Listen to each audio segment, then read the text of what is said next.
Good morning, YouTube. So, came out here this morning to go ahead and get the glazing putty sanded down. I was thinking about it after I started sanding and pretty much had it all wrapped up that, again, a lot of people aren't really sure the process on sanding glazing putty or Bondo on sheet metal. If you're doing an area like this, that's a flat surface. I mean, obviously it's got a slight contour to it, but where the dents were, it's, flat surface. You don't want to take the sandpaper and put it in your hand and start sanding across it, because the problem is your fingers, the pressure. You'll push down certain areas and you'll basically take that flat area that you're trying to sand down and blend into the surface, and you're going to give it divots. Grab yourself something like this, a little door block, something that's nice, it's flat. As you see, it's basically just like a hard foam in a sense. Go ahead and put it around your sandpaper like that. And then when you sand, you want to push it down, have a nice flat surface, and then very easily go across your surface like that. And as you see, when I went across, you can see where the metal actually started cutting through the primer, and the metal's starting to show through. And if you run your fingers across it, that thing is perfectly flat. I don't feel my fingers going in any divots. Everything feels good. These dents here were pretty minor. That's why I went ahead and used glazing putty instead of using Bondo, because it really didn't need it. I did put about 2 to 3 coats of glazing putty on here. Put it on, let it set for a few hours, and then I went back and basically tried back over it again with the spreader. Kind of got all around all the edges, filled everything, and basically I went over a couple times to smooth it out, so that way when I take my sanding block and go across it, I don't have any sharp edges. It's all what you call feathered in all around here. So basically that's all you want to do when you sand down your glazing putty. And the whole tank is pretty smooth. I use 320 for this part here. You could probably even go to 400 or 500 if you wanted to. I just went down enough where it would knock it down semi-quick, but really didn't leave any deep scratches. I'm going to go ahead and reprime this anyway, now that all the little dings are filled in. And then we're going to go ahead and start getting paint on here. I'm going to go ahead and paint the bottom side of the tank first, and then tape it all up, and then we're going to paint the top side in red. The fenders you saw the other day, they're all stripped down. They're reprimed, and they're hanging, so they're ready for the red paint again. Hopefully, fingers crossed, with a better gun, it goes better this time. That clear coat didn't set up very well last time on those fenders at all, which is the reason why I had to strip them back down. I'm not sure if it's the Magic clear coat, like this particular one had a problem, because it says you don't have to mix it with the reducers to reduce it. Actually, I'm pretty sure it even said you didn't have to mix it with any of the hardener. I don't know, it's been so long since I used it. It's been 6 months since we did those last fenders, so I'm gonna have to reread the clear, but I'm not reusing that clear. I'm using Speed Coat clear this time, so I have a feeling it'll come out much better. I'm probably not going to put that metallic pigment in the clear coat this time. I think I'm going to save that for another project. This one here is just going to be the two-tone.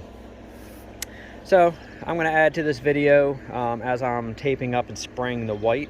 So stay tuned, and we're going to start laying some colors on this thing.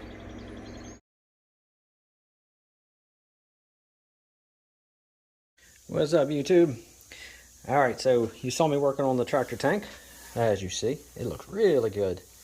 All the dents and dings are out. This thing's nice and straight, flat-ish for being a round tank. Everything looks really good on it. So what we're doing today is, now that all this is done, all this is primered, all, like I said, little dings are out, dents are out, everything is looking nice on here, we are going to start spraying the lower portion of the tank today. And the lower portion is going to be in the IH white. This is going to be a two-tone tank, grill, and the hood is going to have the red on top, and it's going to have the white on the bottom. I'm actually really looking forward to doing this, and next thing I'm going to end up doing is I'm going to make my own stickers for the Super A. Instead of where you see that white inside there, I'm going to do mine in red. So I'm basically going to reprint myself a set of Mylar stickers for this, because obviously I don't want that standing out with white paint on the hood. So, and then of course, in fashion of bourbon, beer, tractors, and prepping, today I am going to try a little bit of the Ole Smokey Moonshine. This one here is apple pie. Looking forward to giving this a taste. Actually, I'm gonna go ahead and try to crack this. Nope, I'm not cracking this open with one hand. All right, I'm gonna set this camera up in the stand. We're gonna try a little bit of that, and then we're gonna start mixing up this paint. I'm gonna flip this tank over. I'm gonna drop a little plastic on the front of my booth because I don't really feel like taking that shelf out to get in there a little further. And then we're gonna go ahead and use the Eastwood Concourse 2 gun, and we're gonna start getting that lower portion all sprayed and painted. So hang tight, let me get set up. All right, that's set up enough. All right, let's see what this tastes like. I'm gonna crack this open with you. See if you can, here, take a smell. Smells good, doesn't it? See how it tastes as good as it smells. Oh, that's some good stuff. I ain't no spokesperson for any of this stuff, so don't ever anybody think I'm making money off any of these companies. If they taste like shit, I'm going to tell you they taste like shit. If they're good, I'm going to tell you they taste good. That's all there is to it. Now, Ole Smokey Moonshine, if you want to send me a couple of these to test on here, hey, I'm all down for that. But I don't get paid by anybody for the shit. I just like it. So, yeah, some good stuff. Yeah, if you get a chance, give it a shot. I know they make a blackberry, I believe, and I've had that. The blackberry is really good. All right, so what I'm going to do is, I'm going to go ahead and flip this one over. Actually, no, I'm not going to flip this over. What I'm going to do is I'm going to throw some plastic down, just because when I spray this, I don't really feel like stripping my booth all apart right now and taking everything out. So I'm just going to throw some plastic over top my other guns and my other stand. And then I'm just going to go ahead and, good lord, I didn't think this thing was this big. I'm just going to go ahead and spray this in here just like this.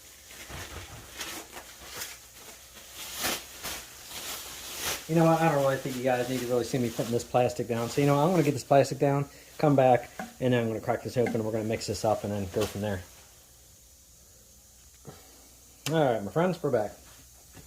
So usually when I do about 20 ounces of the red, I usually do 4 caps of the reducer, 4 caps of the hardener. So I think I'm only going to go about maybe 5 ounces because we're only doing the lower portion and it's only going to be the first tack coat. So I don't need much. So I'm going to pretty much say, I guess we'll go 5, maybe 1 and 1. I think that might be a good start. I just want to get this roughly shaken up. Yeah, I think that'll be good for what we're doing here. I'm actually really excited about this two-tone paint job on this. I've been wanting to do that to this day ever since I got it. But I didn't want a bright white. I wanted more of a off-white. So I think this one actually is perfect to me. Because I really just didn't want it to stand out in a super, super bright white. I could hook this up with the drill and obviously run this in the drill. I don't want to because this container is small and this is really full. And sometimes when you run it in the drill in the small containers, it will end up sometimes coming out on you. So I mixed this up pretty well. I'm just making sure I'm getting the sides of the can and getting the bottom really good. And then I'm going to bring it to the surface like that. And then go back down. And then I'm just going to do this. Now I'm not trying to make a fire. I'm just trying to mix it up. Make sure I got all the oils up and out. And honestly, I don't see any odd discoloration. So I think it's looking good actually.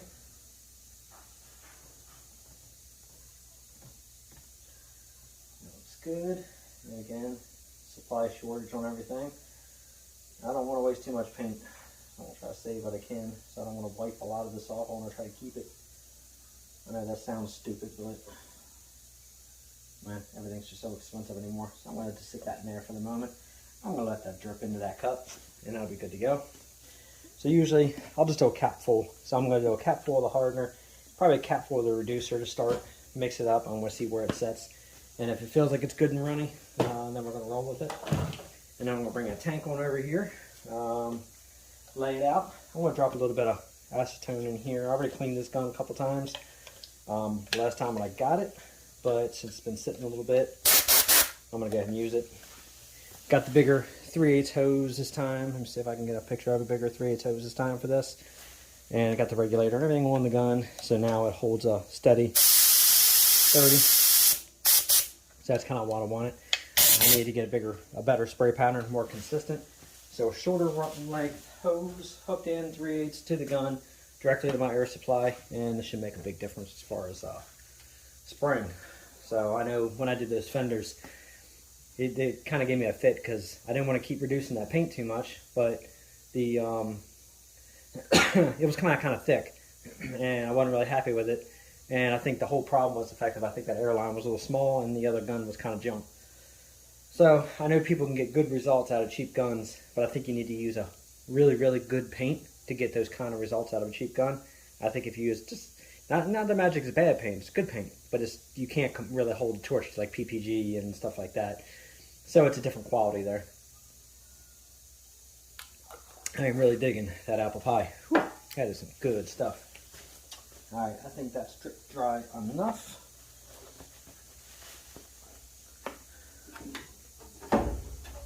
If you end up seeing me trip and fall on my face, it's only because of the fact of I'm wearing an older set of my BDUs today.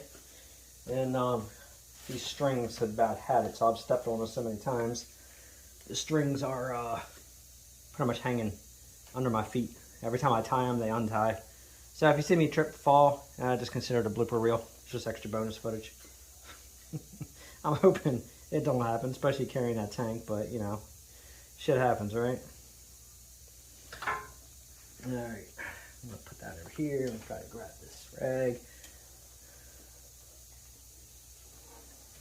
I really want all this to come out like perfect, because doing two-tone paint and all, I really don't want to have to paint this thing a couple times over. It was bad enough with those fenders not coming out the way I want it. But I'm not going to really totally knock the paint. I'm going to just knock as far as I think it was just a combined pile of issues that made it all react the way it did. And like I said, I don't know, maybe the Magic paint reacted to that powder pigment that I put inside my clear coat. I mean, it's some cool stuff. I really want to use it, but probably not going to use it now on this one. I just don't want to risk anything with this clear coat. I mean, I think it should be fine. I've seen people use this powder with it. Give me a second, I'll go grab it and I'll show you what I used. Yeah, this is what I ended up putting in.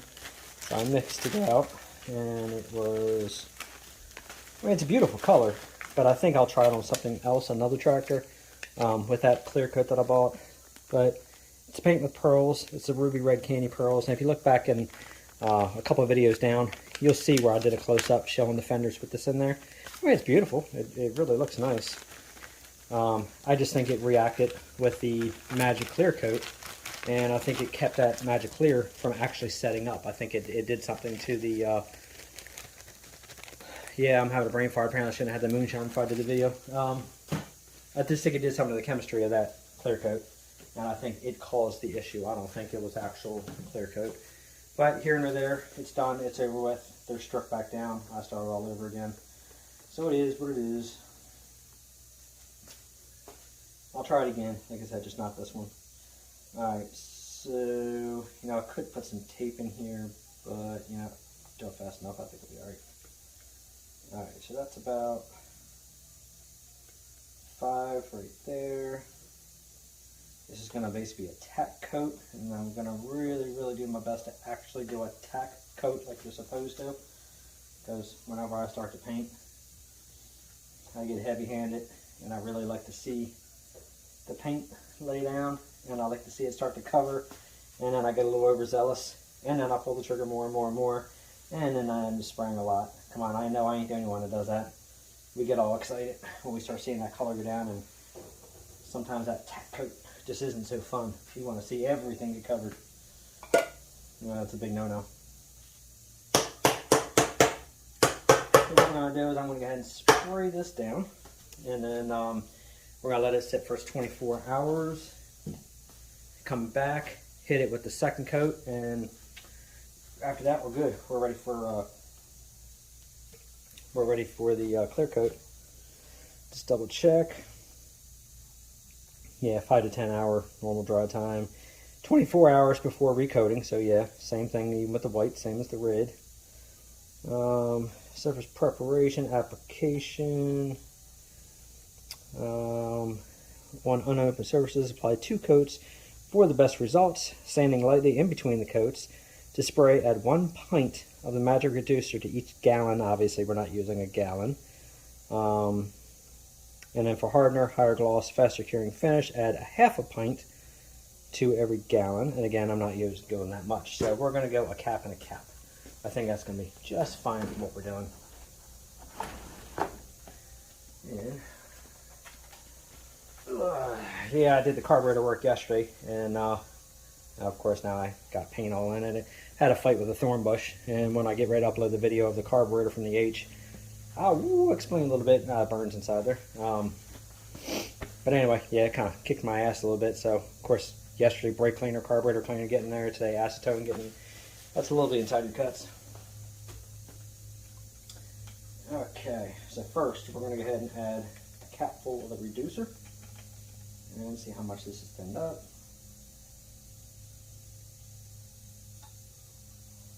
I'm going to start with one. Make sure that's one there. And also, same thing, we're going to use the catalyst, the hardener. Don't really care about getting a lot of shine out of this, only because of the fact that we're doing clear coat. Anyway, apparently I'm going to have to go get my pliers to pop this cap. Hang tight, let me go get a pair of pliers real quick. Ooh lordy, I'll tell you one thing, that sealed up here pretty good. It wasn't getting that off too easy. Alright, so one cap. Give a little extra sheen to it. Wipe that cap out a little bit. Hopefully it'll reduce it from locking itself down that tight again. I mean, it has been sitting for about 5 months since I got a chance to get back out here and respray this, so. Alright, see how runny this is.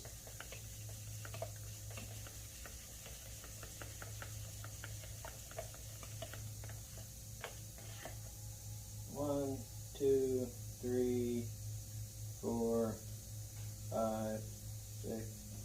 Yeah, it's coming out in pretty good strength. It's not coming out lumpy. It's coming out nice and straight, so I think that's pretty watery. Should be perfect actually to spray over the gun. I want to make sure I get all this off the sides.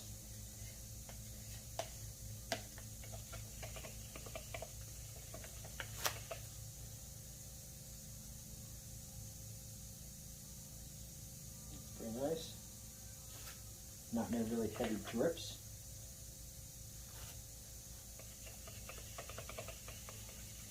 Alright, I guess we'll just stick with 5 1-to-1. Seems like that might be pretty good.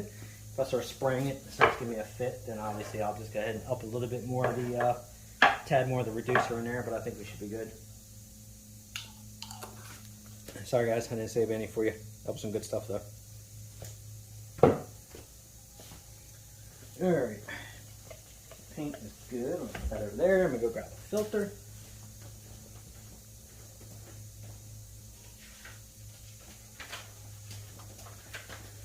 No matter what, you always want to make sure you filter your paint. You'd be surprised at some of the contaminants that you think you don't have, and you do. So I'm going to go ahead and put a little bit of acetone in my gun. Sometimes I'll take my rag, push it up against the nozzle, give it a squeeze. Yes, it may shoot a little bit. Works better when you get the cap one, but I'll go like that. Just to make sure any oils, it'll kind of backfeed it up and through. That's a good pattern. Alright, so I think the rule of thumb is when you adjust these guns, obviously you want your air wide open. That looks good. Air is wide open. And that's about 25.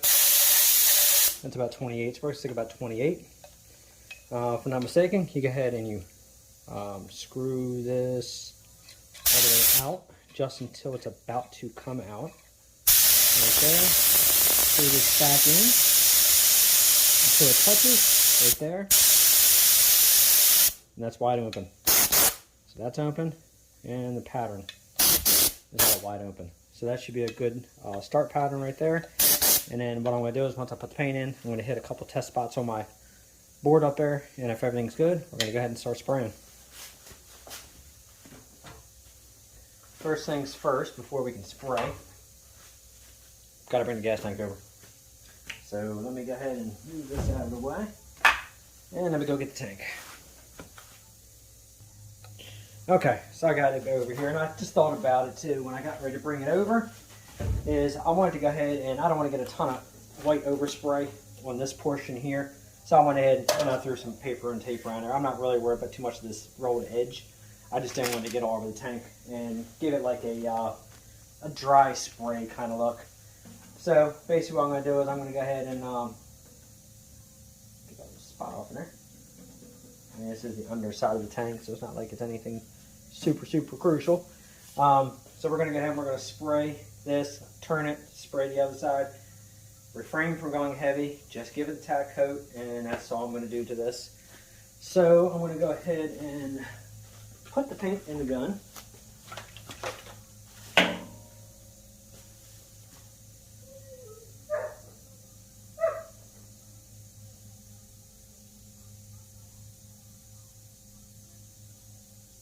Get that strained through real nice.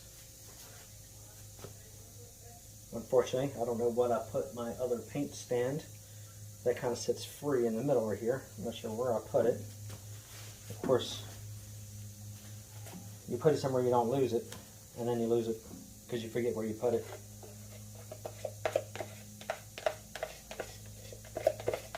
Since this is just a tack coat, I still want to get every bit of paint out of there.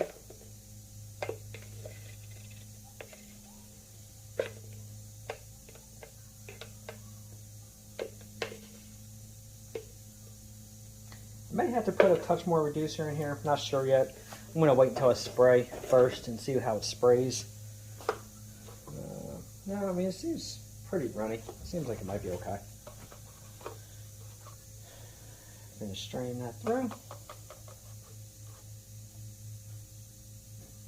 I don't think that little bit's going to matter much. Alright, got it there. Put the lid on.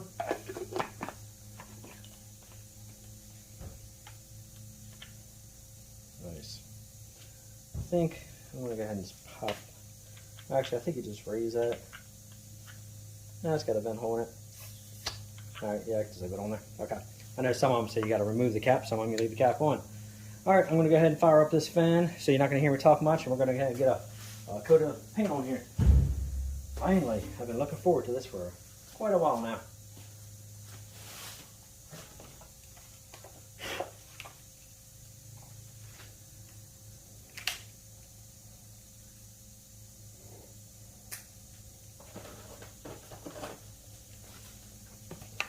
As always say, safety first. No matter what, go ahead and throw on your face mask because you don't want to sit here and be breathing all these fumes. So, I'm just getting that on. Don't really need the gloves. I'm not sure I'll put them on. I guess I'm used to wearing them all the time, Cerakoting. So, put the mask on so you're not going to hear me talk. I'm going to kick his fan on and let's get this thing spraying.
I did it. I refrained from going really heavy on the first coat. Probably went a little heavier than I should have, but I didn't go like I did the first time when I did the red. So that's good for my tack coat. So I'm going to give this 24 hours to dry. Tomorrow I hit it at the same time, give it another coat, and then I may go ahead and possibly shoot the clear on the white and get the white completely sealed up. And then I'm going to go ahead and use the, I got like a pinstripe tape, go around here, tape these lines up really nice. I'm basically just going to follow along the whole bottom edge of this tank all the way around, and then shoot the upper half and all in red, and that way there's no line of no paint inside there where the yellow, the white and the red meet. And then I'm going to shoot the fenders the same time as the red, get clear coat on all of that, and then we'll be ready to mount it on the tractor. So in about a week, by the time I get all this done, we should be ready to finally put it on. So that's it for today for this one. So make sure you hit that notification bell, like, subscribe, share, all the stuff I always tell you. And if you want to see more of this thing coming together, make sure you definitely hit that notification bell. But as you see, first coat is on, and it's looking good. It's got to look nice against that red. Again, thank you for watching.